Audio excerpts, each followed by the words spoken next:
Friend good morning కాస్త good afternoon అయిపోయింది. ఎందుకంటే పిల్లలు ఇల్లు బట్టలు సో దీపం అన్నీ లేట్ అయిపోయింది. చేపలు వేసేస్తాను ఇప్పుడు, సరేనా? ఆవు ఈ చేపలు తినడానికి సెలవు పెట్టానమాట. అంటే 2 కిలోలు తెచ్చాను. బాబు తిన్నాడు, నేను ఒక్కదాన్నే తింటాను. సో ఫ్రెండ్ ఉంది.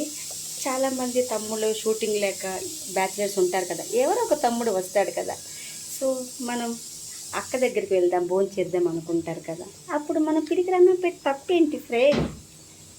ఒక్క చేప పెడితే 100 చేపలు దేవుడు మనకిస్తాడు. పిడికిడన్నం పెడితే బస్తా బియ్యం దేవుడు మనకిస్తాడు. సో అందరూ బాగుండాలి, అందరూ ఉండాలి, అందులో చేపల కూర కూడా ఉండాలి friend. Have a nice day, happy Sunday, very fun day.